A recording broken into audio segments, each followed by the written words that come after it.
Hi, everyone. Welcome to the TimingResearch.com Crowd Forecast News, episode number 327 for January 10th, 2022. We are recording this at 1 p.m. Eastern Time. My name is David Kosmeter. I'm the creator of TimingResearch.com, and you should be seeing my charts right now. So I'll be displaying, starting with the S&P 500 and then whatever else we talk about throughout the episode on there. So today I have arranged for Leslie Jouflas, Wally Olopade, Erik Gebhard for our guests for today, and the option professor as our moderator. And I'm going to go ahead and turn it over to him. Okay, great. And a lot of action today, a lot of things going on. So basically we'll have a very good show, get some viewpoints from three very good guests. So again, before we get started, we always introduce everybody and then we get started. So let's start out with Leslie. Leslie, a little background on yourself and what's going on at your company. Hi, well, good morning. Thanks for having me back again. Just this wasn't too unexpected for the type of pattern recognition that I use, but we'll talk about that later. I'm Leslie Jouflas, and my website is Trading Live Online, and I trade and teach trading. And you're right, lots going on in the markets right now. And I really want to hear what you got to say, Leslie, because for people who didn't listen to the broadcast you were last on, you were using a Fibonacci number that came in right around 4810, and obviously 4818 is pretty close to 4810, so nobody's going to hold your feet to the fire for 8 points, right? Well, they could if but they that wanted. was a heck of a target that you put up there, and those who use that target as some area for making some decisions would be quite happy 200 points lower, right? So, I would think so. Yeah, I was using the futures. I was using futures, and the futures was actually the 08. It was a great, it was a great indicator. It was a great insight, and hopefully today you can give us some more. Okay. Next one up is Erik. Erik, a little background on the company down there, and a little background on yourself. Yeah, sure. Thanks for having me. Sure. Good to be here. Well, we are AltaVest, so we've been doing this since 1997 in the futures and options space. And quite a few years back, we developed some algorithms, some software and technology that allows us to, in particular, collect premium on S&P 500 option spreads. So that's kind of our specialty. So we use some automation in that regard, and we're looking to capture premium, collect premium on covered spreads, and then use some automation to, of course, not only enter the position, but manage the position on the way out. And that's kind of our focus on the futures indices, the stock indices, primarily the E-mini S&P 500, and to a lesser degree, the mini Russell and the mini NASDAQ 100. Sure. And you guys have a lot to bring to the table. You know, we'll be very interested to hear Leslie and some of her fib numbers. And with the VIX jumping into the 20s, we'd be liking to hear what you think of the volatility numbers. So we'll get to that sooner enough. Wally, background on yourself, please, and a little bit about what you guys are doing. Absolutely. First of all, thank you guys again for having me on your show. Love being on your show every single time I come on. But yeah, what we do is we do swing trading, and really just more so technical and quantitative analysis is really all we do. Predominantly what we try to focus on is what the market is going to do over the next 3 months, more than anything else. And so our goal is just to be on the right side of the market in that 3-month duration. And so we employ a lot of candlestick analysis. We use some tried and true technical analysis that a lot of people use as well, including just quantitative to kind of help us decide where we should be and where the market is going. So we've used that to call tops and bottoms multiple times over and over and over. And that's what we try to do. Buy at the bottom, sell at top. And to your credit, when Tesla had that big drop before this last advance that it had, you definitely were all over that one. And that that was very accurate as well. Thank you. All right. Well, enough with the niceties here. Let's get into it. We've got the stock market today. I use SBUX as a reference point. Open today at 4655. And we're going to go around and find out what you guys think the closing will be on Friday. be it up, down, or sideways, and what type of a confidence level you might have. So let's start out with Leslie, and let's see what you think 46.55 means between now and Friday. Yeah, well, there's some ratios that are a little bit farther down from here, about 45.25, 45.50-ish area. So I think if those hold support, I think that that's probably about where we might be somewhere this week. At the very end of the week, I'm really not sure. Just really have to see how that support area holds. Right. But you think there's a potential that will, be lower than 46.55? I think that we will go lower than that based on this particular pattern that I'm tracking right now. It's got potential for down to about the mid 4400s. And are we looking at probabilities of higher than 50-50, or what do you think? Again, it depends on the support levels. I follow the price action, and if we hold down here around this 45.50-ish, I would expect a bounce. I'm not expecting any new highs anytime soon. I think either we're going to go into a large range, but if we start breaking that support, I think that's going to be a sign that we've got some more serious problems in the markets. Right. Okay. So, that's pretty much what you're thinking. Generally, a little bit of a lower vibe, unless obviously these things hold and we reverse significantly, but that's not a high probability right this second. No, I think we're going to testing mode. We're in a testing more than the spiking right back up mode. Okay. What about Eric? What are you thinking here? 46.55 as the line in the sand?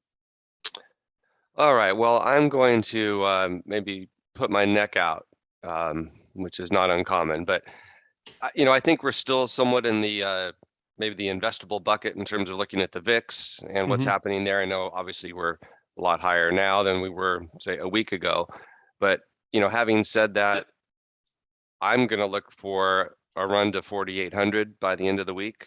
Oh, okay. Yep. Yeah. There are some cycle guys who were saying that today is a cycle low, and so far that looks pretty accurate.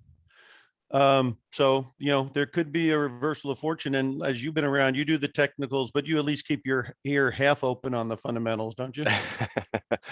Yeah, half an ear to the ground on. Yeah, half on an ear both to of the them. ground. Well, like I say, everyone is extremely looking for a terrible print on inflation, and they're not really thinking the earnings are going to be that great, I guess, with the banks. And so those are two news events that could take the technicals the other way too, huh? Yeah, there's certainly some politics at play too with the Powell's confirmation tomorrow, and I think he has a lot of incentive to, I guess, give the political landscape what it wants, which is kind of a recognition that it's not transitory inflation. I guess everything's transitory to some degree, but I think politicians are looking for him to at least give the appearance of addressing that. Yeah. So anyway, that's a whole nother. And also that he's not the second coming of Paul Volcker. Right, from the 80s. Yeah, well, when Volcker was tightening, obviously that was as aggressive as it ever got.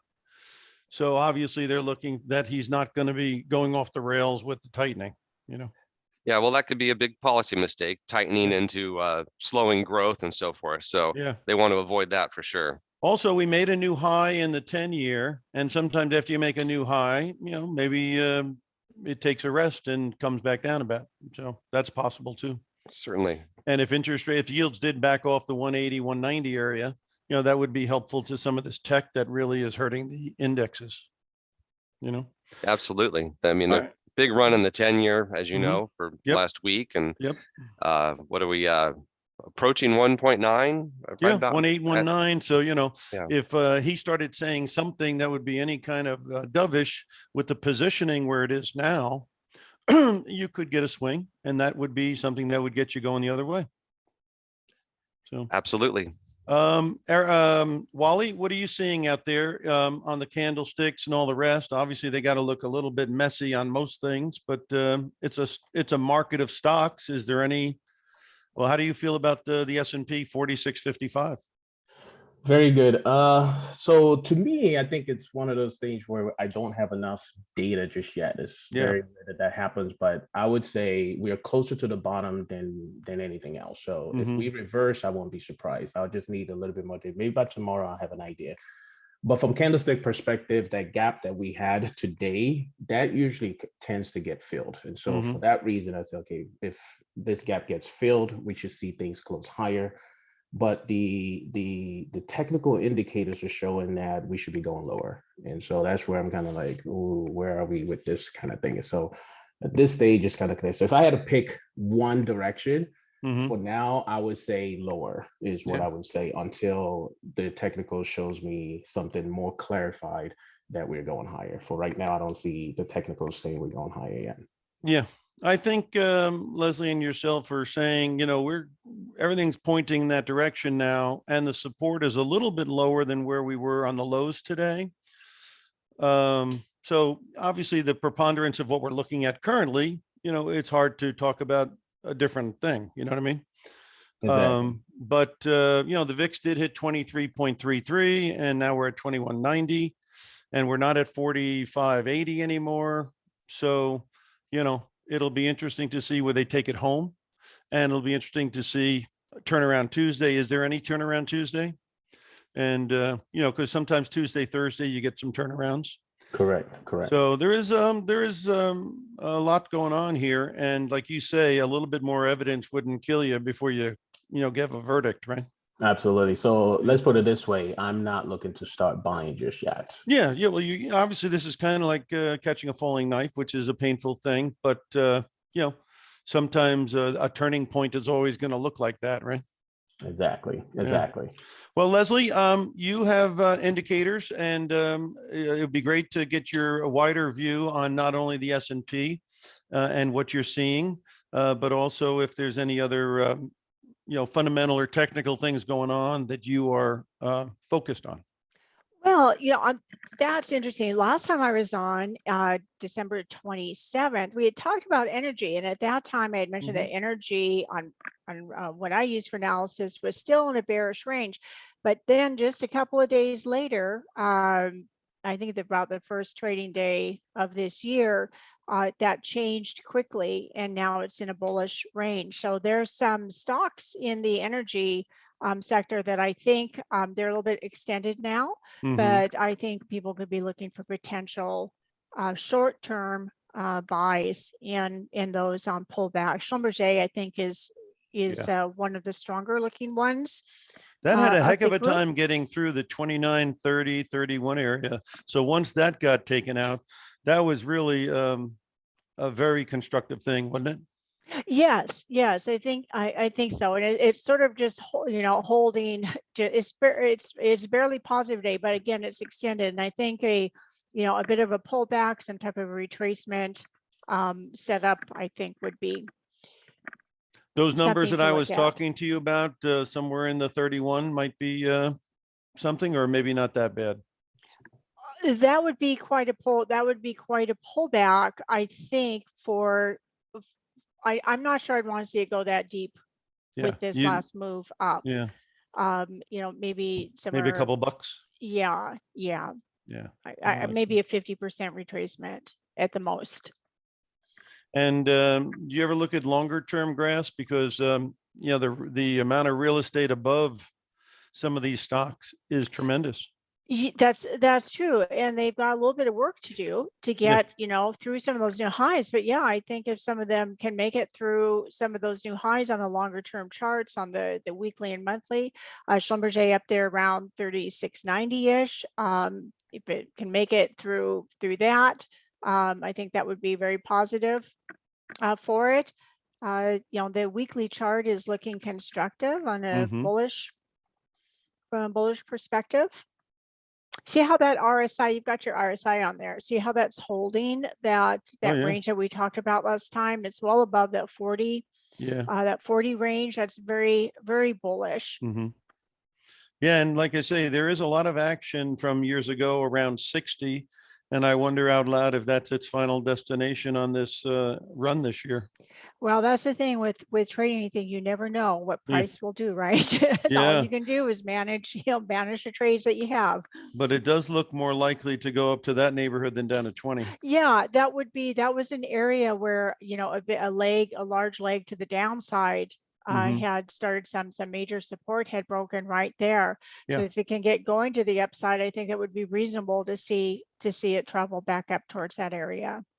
Yeah, I've also owned Halliburton, which seems to be a little bit stronger, and they're kind of the sister company, Yeah, I've got them. I had them on the list also when I was looking through Yeah. some, and it had a nice, gap up a few days ago. So I think we'd have to hold that 24 area on any test down. If it came Mhm. down, closed, and went through that gap, I don't think that would be constructive from a No. bullish point of view. And that would probably be corresponding to maybe a crack in the oil prices themselves. Could be, yes. Yeah. All right. Well, that's very interesting. Let's turn it over here to Erik. Erik, you got the VIX up in the 20s. When you get the VIX up into the 20s and you're a writer, that's pretty much a fat roast beef sandwich sometimes, Yeah, it's a bit of a sweet spot, really. So Yeah. yeah, we don't really shy away from this type of activity. It really kind of suits our needs quite well. So, Mhm. we're looking obviously at the broader movement and the indices, and oftentimes we're non-directional in nature, which Yeah. might sound a little bit bizarre to some, but Mhm. we're looking for markets to stay sometimes in a wide range. So we have kind of a large margin of error on what we're doing above and below the market. So, I think the VIX, of course, kind of drives. Well, I don't know. Is it the chicken and egg? Is the VIX driving sentiment, or sentiment driving the VIX? I'm not Mhm. sure, but nonetheless, you get a lot of value. You can capture a lot of premium with the VIX in this range, and of course, the risk would be if it continues to escalate and spikes higher, Yeah. then that would put what we do under a bit of pressure. Yeah. But having said that, this is really a bit of a sweet spot for us. And as we've seen, I don't know, countless times in the last, let's just say at least 2 years, oftentimes not, the VIX inflates, and then subsequently the machines come in and everything goes back to kind of the routine, which is, buy the dip. So that's been sort of the mechanism at play here. That's been the pattern, and of course, at some point that'll break down. But at the moment, that seems to be more likely the case than not. I mean, these types of things don't typically turn on a dime, but at some point they will, and sentiment will change, and you'll end up with the VIX being elevated for a period of time, and that would be more of rough going just for not only what we do, but probably most people too. When you get, highly elevated VIX levels, that makes it difficult to navigate for sure. Well, liquidity should improve as the month goes on because of two factors. One is the earnings are going to come out, and they probably are going to be pretty darn good because the operating leverage is still there and people are out there spending money still. And the second thing is the new money coming in, they're probably going to want to place the money. So the liquidity between earnings, giving people a little bit of a pause that it's not so bad, and B, the new money coming in from pensions, et cetera, could have a much more calming effect here between the third week of January and February 10th, which is really, a month away. Well, not only that, but one quick comment, sort of the inverse of that would be, I know that from a lot of the, excuse my frog here in my throat, Everybody's got a little, right? It is January. But from what I've been able to ascertain, and keeping my one ear to the ground in terms of the narratives and what's happening with large institutions and hedge funds and whatnot, Right. There's been a lot of forced selling in the Sure. last year, and even up till probably as we speak. And at some point, that degrossing, as they call it, does subside. Yeah. And, that makes room for sort of what you suggested as well for the new money to find its way, because it's as you know, it's got to find a way to park it, a place to park itself where it's going to do better than what Yeah, I you can mean, no get matter on what short people term. say about interest rates, you're getting zero on money market. Right. And if you bought bonds, you're either making no interest or you're losing money and making no interest.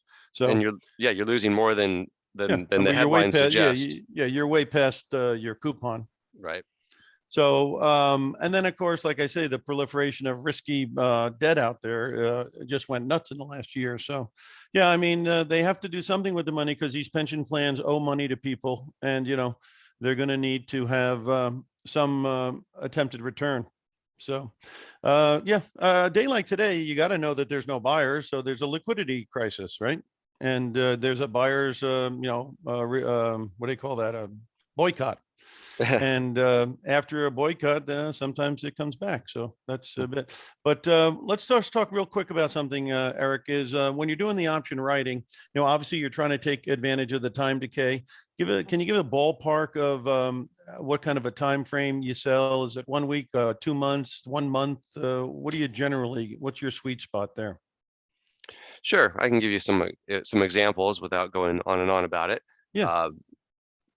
Of course, a lot of it depends on the volatility and some other elements as well in terms of how much time we're selling, because Right. if you have the VIX elevated, then you can sell less time and capture even more value. Right. And be actually even further away from the market, meaning your risk is presumably a bit lower. So, today, for example, we have some trades within our platform that have anywhere from 22 to 68 days till expiration. Right. So that's a good example. And some of the strikes might be as low as down close to 4,000 on the E-mini S&P. Right. And up above 5,000 on the calls. Right. So, and it just depends. Reasonable window. Yeah, 90+% of the time it will be a reasonable window. Yeah. No, I'm saying reasonable doesn't mean assured. Right. So these are reasonable. We like to consider them as higher probability outcomes, and that's what the math says. Yeah. So that's interesting. And then, like I say, because the VIX is high, you can go a little further out of the money, because the concept is to try to make sure that your strike price doesn't get tagged and that the time runs out. So if you can hit those two objectives, that's what your objectives are. And obviously, a little further out of the money is going to be more difficult for the market to get to than obviously logically a closer one. Right. We want to stay hidden. Yeah. And the VIX getting high allows you to widen up. Exactly. So that's good. Okay, Wally, what are you seeing as a fundamental or technical stuff? And do you have anything specific on your radar? Absolutely. Yeah. So right now, I think I kind of agree with what Leslie's saying. Energy stock is showing some really great opportunities there. So I think anybody who's interested in capturing, let's put it this way, how every year there's always something out there, last year was cryptocurrencies and meme stocks. Energy is beginning to set up somewhat to that extent, where I would not be surprised that by the end of this year, energy is one of the best performing sectors that we see out there. So things are really picking up over there from what we've seen. And so I think anybody focusing on that area should not ignore that. And even if we can't catch, maybe because the rally had took place a week ago, but watch that periodically throughout the year, because from a long-term perspective, it has the potential to do well for the rest of this year. So okay. That's definitely something we're looking at. Yeah. And that's energy. Another area that I have noticed for myself that has done very well and is holding up pretty good today is high dividend stocks. Is there any high dividend stocks that you're looking at all? Very interesting. No, not really. If there was anything else that we looked at was the financial sector. That was probably another thing. So I'm not sure if there's any high dividend stocks in there, but no, I'm glad you mentioned that. I'll probably have to go back and look at those and see what's going on with high dividend stocks. But because the top 10 holdings of like SPYD is Coke and Broadcom and Pfizer and Merck and Cisco and Pepsi and Home Depot and things like that. Yeah, well, I mean, all those stocks that you mentioned are they're doing pretty well right now. No signs of weaknesses on those. I mean, obviously we having a pullback right now, Yeah. and that's to be expected. You know, like you But said, these also have popped pretty good since January 1. that's correct. That's correct, and So that's the why I fact that said they're not giving much back is not a bad sign, you know. it's not at all. It's not at all. So you know, we could expect markets to pull back a little bit. We had a decent first week, you know, where some of these stocks did well. And so, yeah, slow down a little bit, catch its breath before the next rally up higher. The one thing I would say is I'm not seeing a bearish market. Let's put that out there. You know, so if anybody's Yeah. thinking, oh, we're gonna have a 2008 financial crisis type of stuff, Armageddon. No, I don't see that in the charts, at least not yet. No. Although those areas that Leslie was talking about, you know, 4,400, 4,450, or 4,500 even, you know, breaking those levels would certainly get the audience, you know, Without a question. excited. Yeah, without a question, And like she said too, and I agree with that too. We have to look at some of these support levels. Okay. And so, you know, you watch those to see if we are actually going to bounce off of there or break those. Right now, from what it's looking at, even that 50 moving average that you have on there, that blue line that you see right there. I mean, it's not unreasonable for it to dip below it and come right back up by tomorrow. And this is why I said I have to wait till tomorrow and see. But if it did the same thing like it did just the low prior to that, which was, I'm not sure what date that was, but the most recent low, yeah, right there. Exactly. I mean, if it ends, literally the same candlestick that we had on that red bottom there is what we're seeing happening right now. That's what you call a hammer candlestick, and that's usually a reversal. So the only difference is the day's not over yet, so we don't know if it's going to end exactly like that. But if it ends like that, then chances are we could probably see a reversal as early as tomorrow. So it's nothing to count out just yet. Now, my only concern would be, like, let's look at that RSI that you have right there. I don't like the fact that the RSI took out that low No on that way. same level. Okay, so usually that could be a sign, a warning sign, an alert that there's some smoke in the building, that, hey, that should not be happening if we're still in a good uptrend. So now, I'm not a candlestick expert, but does that look like a long stem here today? And what does that mean? Well, that just means that you know, there's a lot of buying pressure. So sellers try to take it down, and they brought it down to certain levels, and the buyers realize, hey, it's time to start jumping back in. And so usually when you see that stem, it's called a hammer. That's what it's called. That's usually a reversal signal. Chances are very high, especially if that's occurring in some type of support area. Chances are very high that you'll see things start reversing from that point on. And so seeing that, if it ends that way today, that's the only thing we have to wait. But if it ends like this, like if we take a snapshot right now, and this is how the market ends today, then I would say the probability of the reversal is even higher now. And then if we get above the blue line, which is 4640, that would add more credence as well. Yeah, exactly. And that would be my confirmation then. So then I'll wait till tomorrow to see if we can end above that blue line with a green candle. And if we do, it's like, then you have to change the station. Exactly. Back up the truck and pawn your kids to the pawn shop and use all the money you can to put it back into the market. Yeah, because like I say, the liquidity should be improving dramatically in the weeks ahead between next week and February 10th, when all the earnings come out. And, you know, there is a lot of negativity here, as you can see from the VIX jumping up into the mid 20s almost. So, yeah. A mention on the earnings that you mentioned too. You know, I heard you say this earlier with banks. Banks are coming out with earnings and stuff like that. Yeah. And I think that's something that we should definitely pay attention to, because, you know, with all this interest rate stuff and all that kind of stuff, banks are showing that signs that there's a lot of money flowing into those. So I would not be surprised that earnings comes out to be really good for banks, which would just potentially even drive markets even higher. But I would say watch out for those, because I'll be shocked. Let's put it that way. I'll be very shocked if banks earnings comes out and it's bad. Like, no. The only thing is sometimes I've been told that they bid up into the earnings, and then after the earnings, they actually sell off. It's kind of like a buy the rumor, sell the fact. So there's a little bit of risk. There's a little risk of that as well. Very true. Actually, that is very true. I have statistics to prove that. Very, very true. And so one of the things I always tell people is you have two choices on how you want to play that. If you're a longer term person like myself, which is 3 months, just stick it out. You'll be fine. Yeah. However, if you're not, then I say definitely the very first sign of things going down, after earnings, especially after earnings, get out and then give it about 3 weeks, and you'll be shocked to see what happens. Or it You'll might start be time seeing- to consider some covered call writing or something like that. Very good. Very good. Very good. Leslie, you did mention energy, but you are not a one-trick pony. So what other sectors do you like besides energy?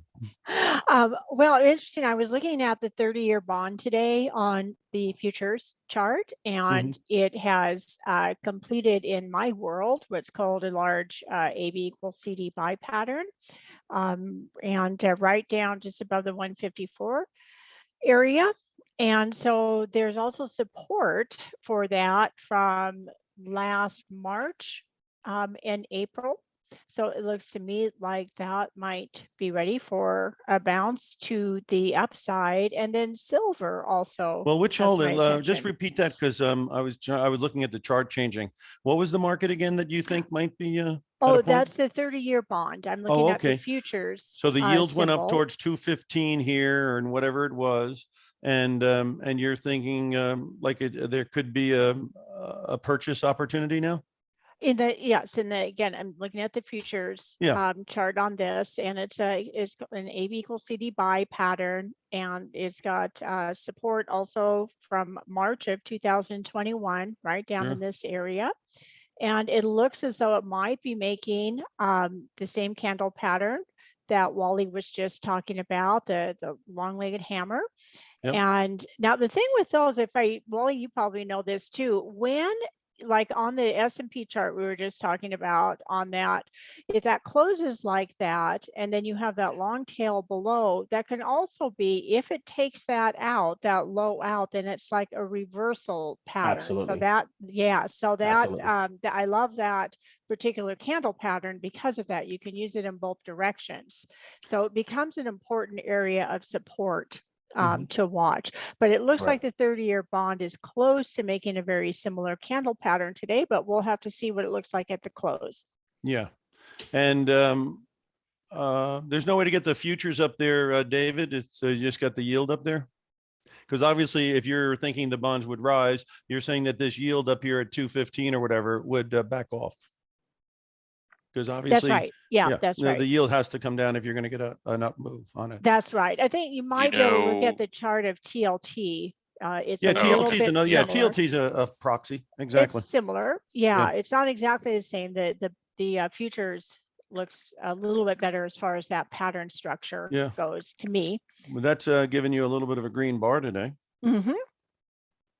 And but it looks like maybe a bounce. I'm not sure, nothing to get party hats highs. out, but a calling off but the door.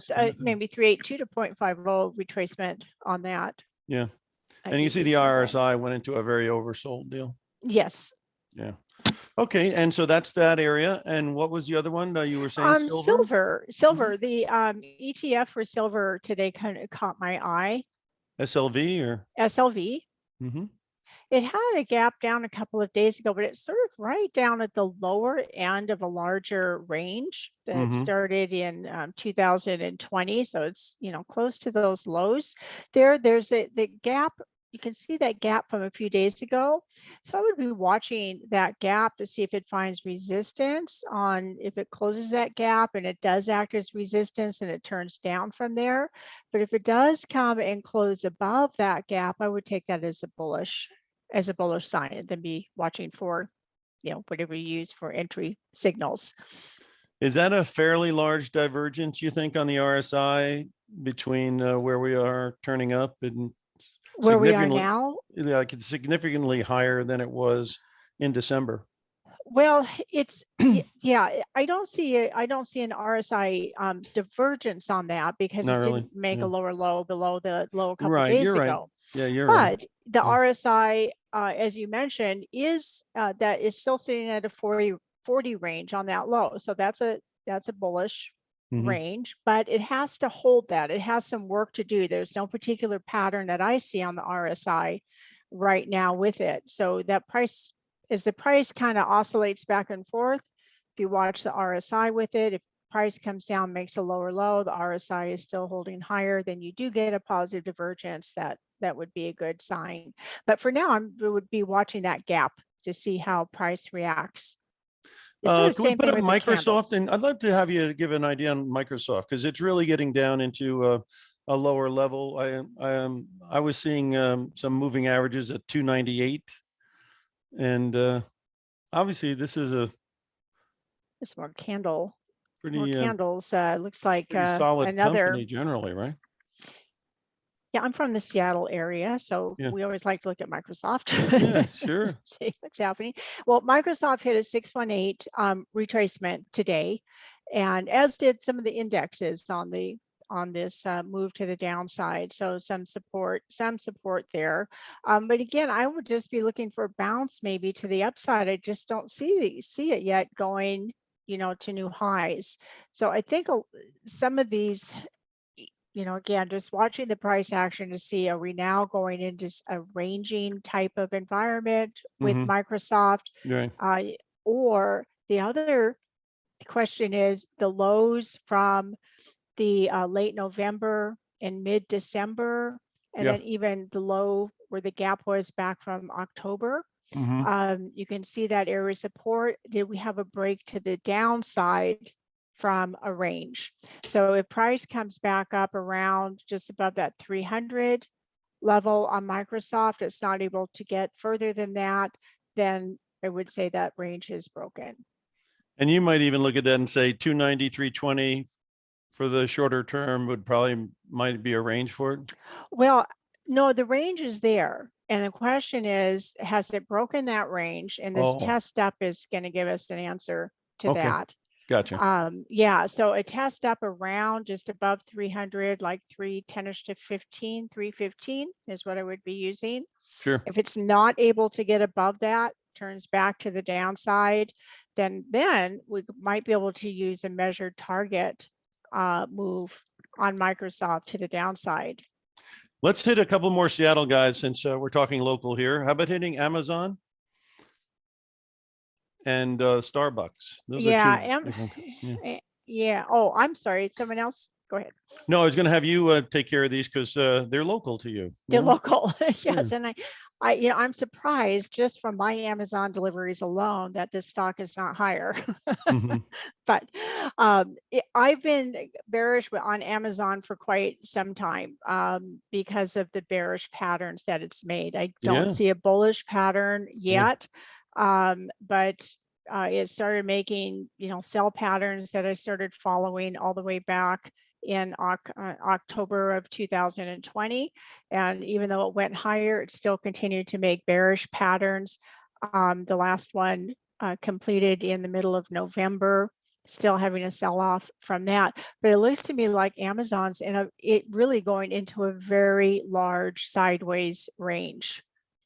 And it's probably going to be testing down, $3,000, 2,900. Yes, exactly. And I think from there, if it holds that support, it's just going to be testing back and forth with big swings, which is great for shorter term traders. That would make really nice. And swings. options traders can do a lot with that. And Starbucks kind of gave it up, tried to go to 116 and they said, forget that. And SBUX. Yes. Again, I'm surprised I don't it's know. not. I buy that higher, stuff just- every week in the grocery store. Anyway. Yeah. Those little sleeves, you get those sleeves, take them home, Italian Get the roast. sleeves, and I like the pumpkin spice lattes. Yeah. But again, apparently not enough people like them. I don't know. Yeah. It has the appearance of a head and shoulder type pattern. Yeah. With the head being from July, left shoulder back from April, and it could be, starting to break a trend line from there. If it holds the support back up, again, a large range. Yeah, I think what your point was on that we could be, continuing to probe lower comes from the fact that Facebook, Amazon, Microsoft, and now Apple, a little dodgy, $14 off its high. We're not going to get these indexes going up through the roof if those guys don't get on the horse, right? Because they represent so much of a weight. Exactly. Yeah.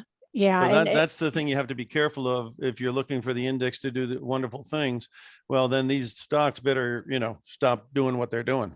And I think some testing back up. I think, seeing a short-term rally to the upside is certainly a reasonable, I don't think we're going anywhere close to new highs. I think it's Yeah. testing and then more down.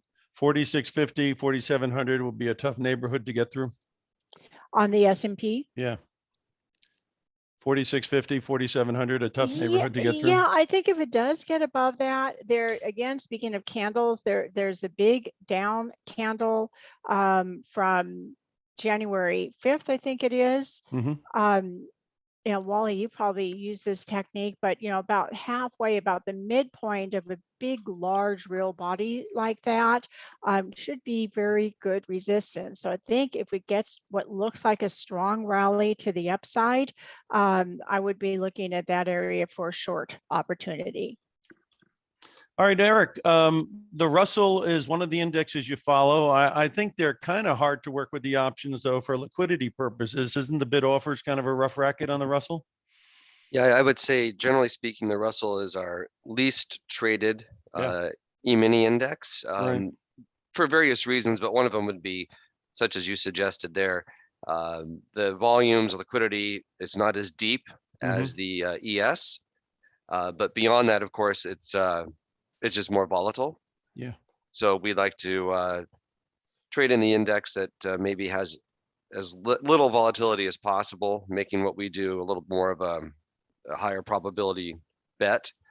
But yeah, the Russell chart has kind of been on an island, I would just say. I would say it's been a bit of a mess. It was one of the great head fakes of all time, to be honest. It was 2300 on the Russell, or IWM 230, and it couldn't get above it, and they blew through it, and then boy, did they hook them, because as soon as they blew through it, they put 100 points on it, and then they've just killed it since then. Oh yeah, and I mean last couple of months or so, it's been in the chop bucket, as we say. Yeah. So that's a difficult one to trade. And but even just kind of touching on what Leslie mentioned and Wally mentioned too on the technicals, one thing too, and in terms of the candlesticks, which I like to glance at too. I think those can be very visual. At a glance, you can kind of glean a lot of information. But even just on a technical pattern, you have consolidation, and oftentimes you have let's say a bull market, and you have some consolidation along the top. But the longer that consolidation plays out, the less likely you're going to have a continuation pattern without falling at least below the bottom of that consolidation for a period of time, and basically, like you called it, a head fake, and probably stopping out a lot of longs along the way, and then moving back up. So looking at that Amazon chart you showed 5 minutes ago, I mean, that's a heck of a consolidation there that we've been in for a period of time. But that was just kind of an observation I had after looking at those few charts. And just another quick comment too, somehow this popped into my head that, and I who's to say exactly if this is accurate or not, but I think it's probably pretty close, because everything I've read, people I've talked to about institutional trading and large algos, or large institutions with their algos moving the markets. I think it's Liz Ann Saunders. I think I read from her a quote, I think of David Siegel from I think they manage like 80 billion in quantitative funds and money, but something like 80 to 90% of market moves are algo driven these days, or machine driven. So you kind of have to keep that in mind, and that's why the exit door can get small at times, and they're all running for the exits at the same times, and it's all kind of machine driven, or driven by the boss of a money manager that says, you're down 2% this month, you've got to close out your positions, so there's some other dynamics in play too, and of course that's all narrative based and hard to keep track of, but it is something to be mindful of, I think.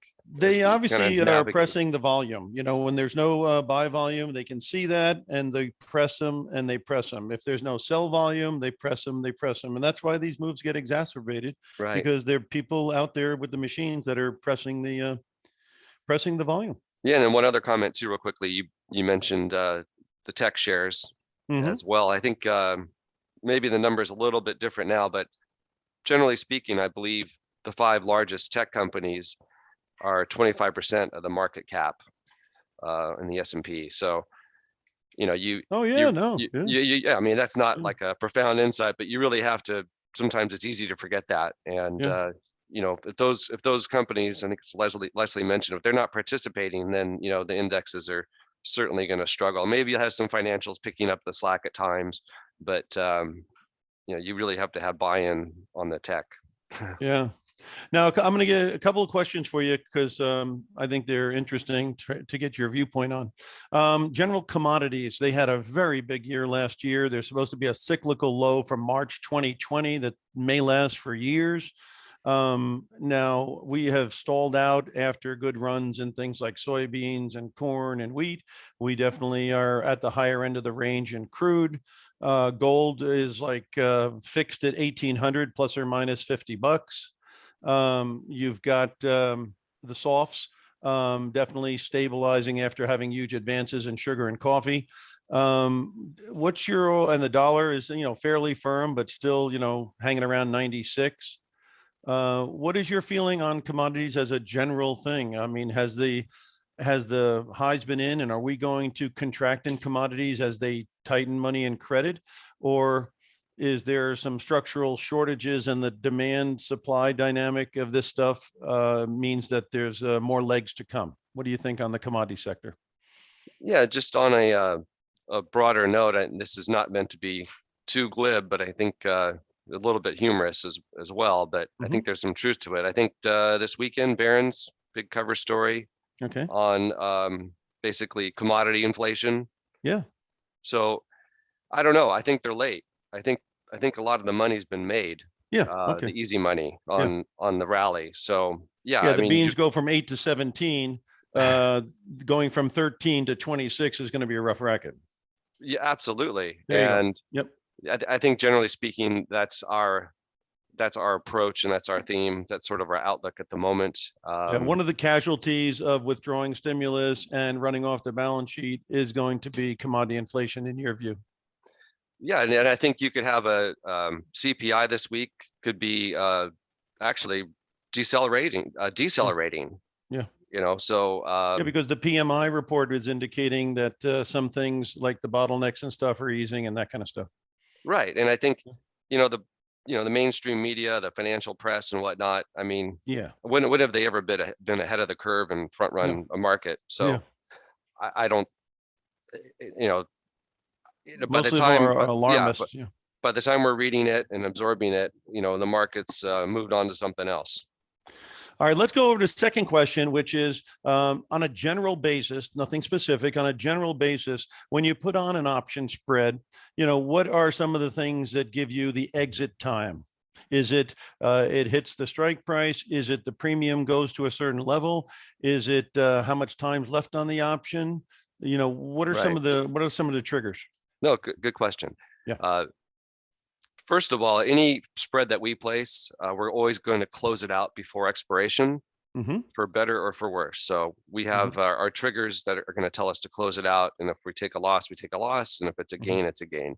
So we don't try to squeeze every last bit of juice out of the trade. There's just not enough benefit. If you have a couple weeks of time left and maybe you've captured 80% of your maximum total potential at that point, it doesn't make a whole lot of sense. I know a lot of times clients and people, that's kind of counterintuitive because they think, oh, well, there's only a week of time left and this thing is, so far deep out of the money, it'll never give me trouble.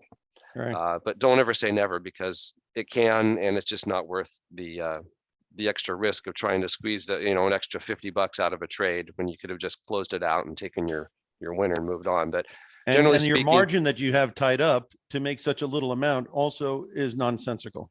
Absolutely. You're basically tied your hands because now you have no opportunity to enter a new position. Right. So you have an opportunity cost there too. But so in a general term, what we do is we look, we've kind of built the machine to kind of make those decisions for us, but we have various inputs such as, like you kind of hit on them. We're looking at volatility, we're looking at time, theta decay, days till expiration.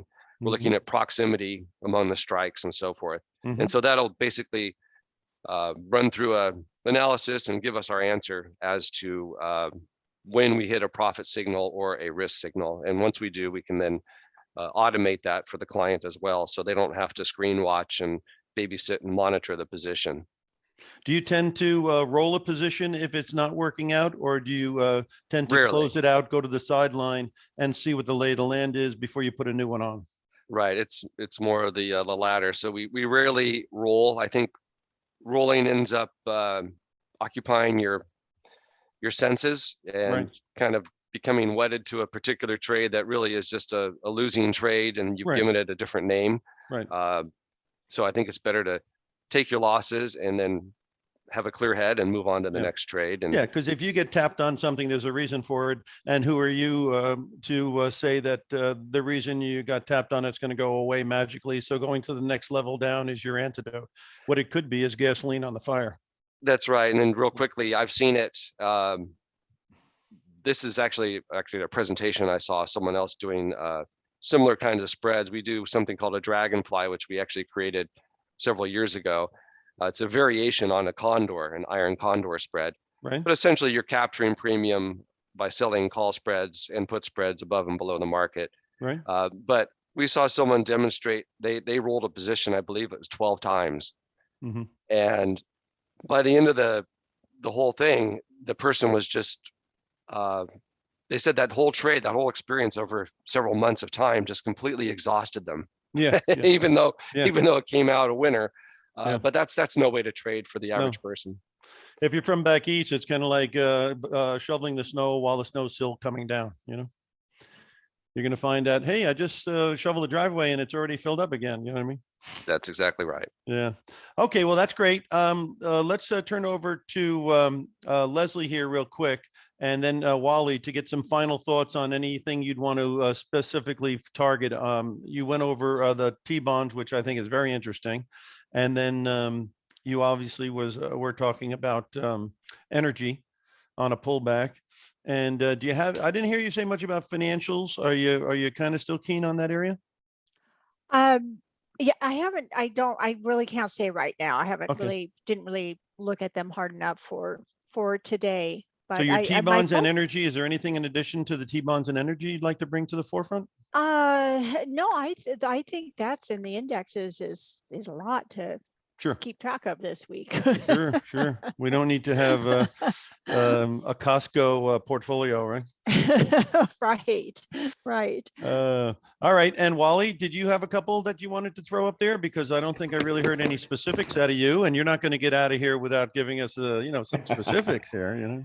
No, actually, I think I'm with Leslie because, like I said, energy is there. So Bank of America, JP Morgan Chase, maybe if anything, regional banks, if people pay attention to regional banks, they'll see a lot of opportunities there. So we're looking at that now. You mentioned technologies. And so a couple of things with technology stocks. We are seeing signs that things are not looking good. I was looking at the chart of Amazon, wasn't looking good. And this is even on a bigger time frame. So yeah, I will not be surprised if they stay in that sideways range for quite some time. Okay. Microsoft, it's interesting because on the daily chart of Microsoft, it's literally at a support level where it's supposed to bounce. So the key here with Microsoft would be if it bounces, great. If it doesn't, look out below. Is what I. What about Facebook, real quick? Can we put up Facebook, because that one's getting nailed pretty good, and that didn't look very good technically, but there's a big stem on it today. There's a big stem on it today, but what I'm doing is I'm looking at the bigger time frames and trying to just see where are we going. Yeah, where are we going? So Facebook is okay for now, but I would say Amazon not so. And then I know a lot of people were talking about Kathy Wood's ARK fund.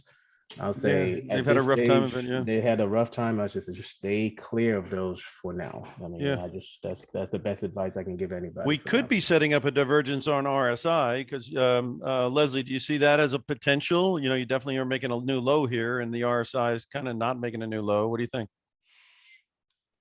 Leslie? Oh, I was talking to myself because I was muted. Oh, that's okay. it could make a bullish divergence on the RSI. However, it is in a the RSI is definitely in a bearish range. So those last peaks would have to definitely be exceeded with some strength with price. So in other words, just right now, maybe a bounce if there's a bullish divergence. Yeah, a dead cat bounce towards 90, and then we'll see what happens. Something like that. Yeah, the poor kitty. Yeah. If it can cross 100 on that, then maybe, yeah. Okay. Yeah. So, but again, Wally, you're more from the school of you want to be in this thing between August and 2021. You know what I mean? You want to be in stuff where the lines are pointing up, and and the RSI is above 50. You're not trying to be, some explorer looking for land. You know what I mean? absolutely not. Hey, we try to go with a trend, and that's a very good way of saying that. We call that healthy stocks. And so when a stock is healthy, you can't go wrong with those. We're not looking for, like you said, exploring free lands or something like that. You're not Ponce de Leon, you know what I mean? Not at all, man. Not at all. We Wally de Leon. Wally de Leon. Hey, it's expensive to be Ponce de Leon. Every time you get one land, you also lost 50 people on the boat who starved looking for the land, right? Exactly. All right, we're getting to the top of the hour, so it's time to wrap it up and let people know again who you are, but also how they can contact you and if there's any special deals you'd like to give out. So let's start out with Leslie, and again, just a quick background, and then of course, what you'd like people to know.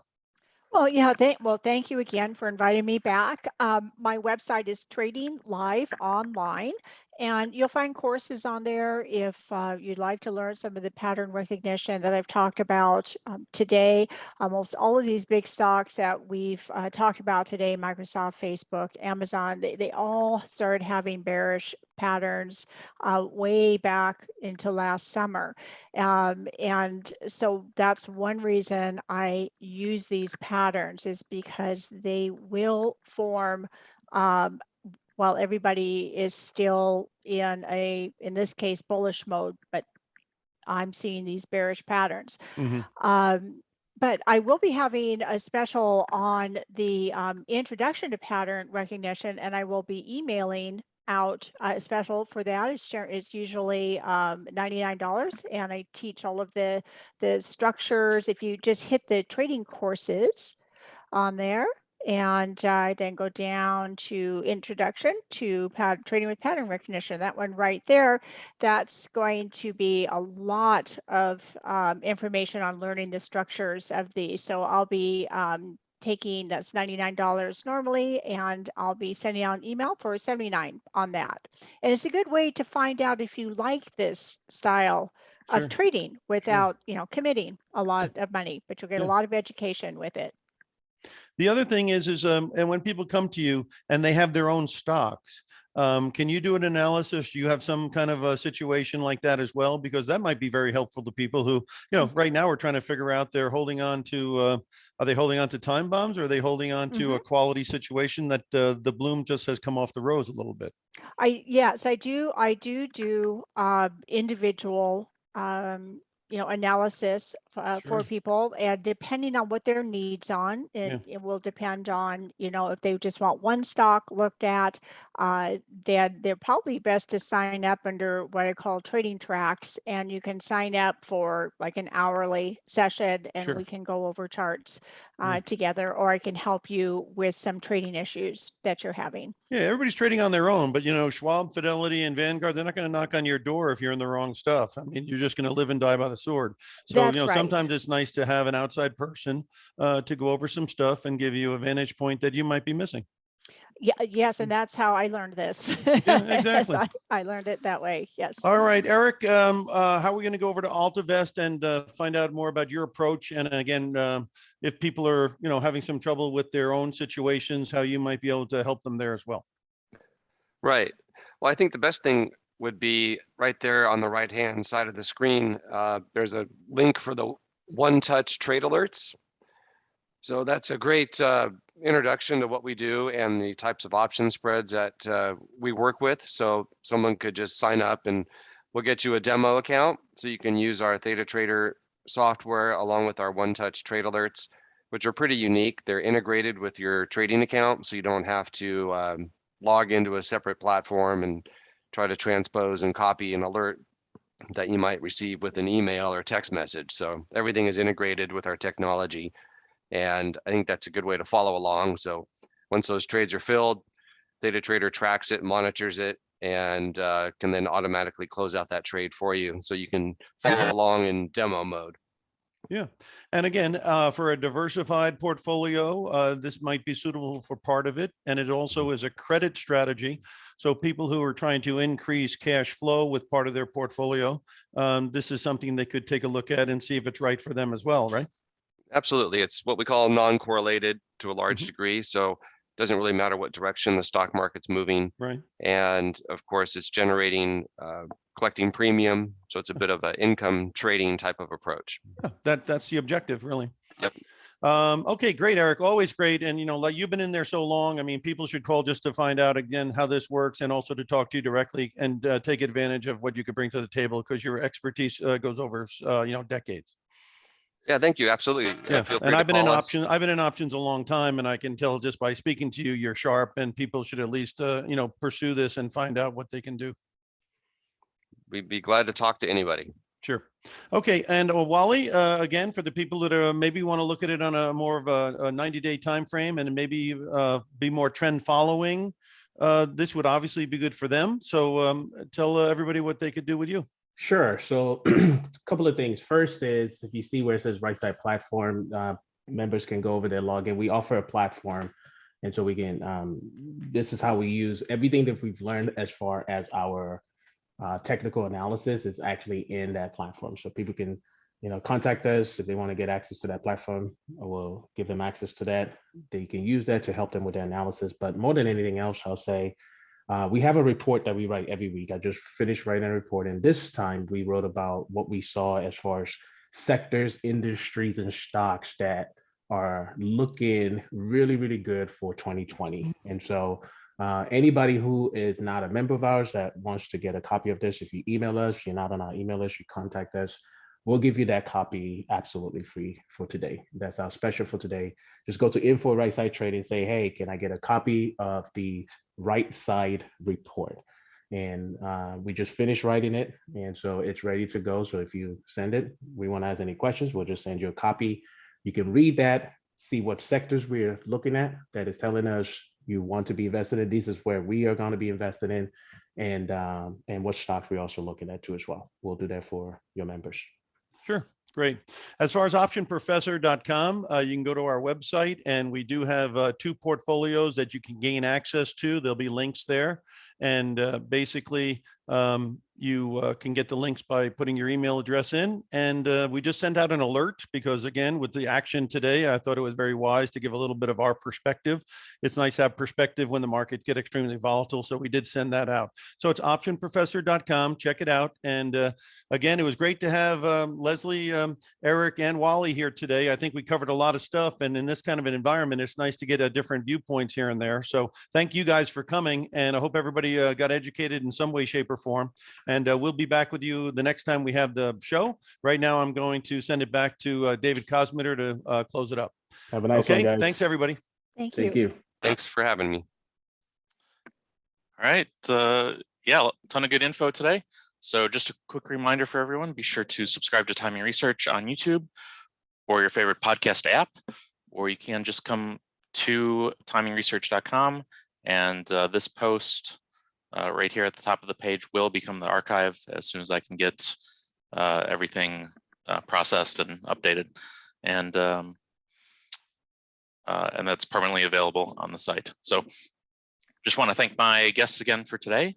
Leslie Jouflas of TradingLiveOnline.com, Wally Olopade of RightSideTrading.com, Erik Gebhard of AltaVest.com, and the Option Professor of OptionProfessor.com. Thanks, everyone. Thank you. Happy New Year, everyone.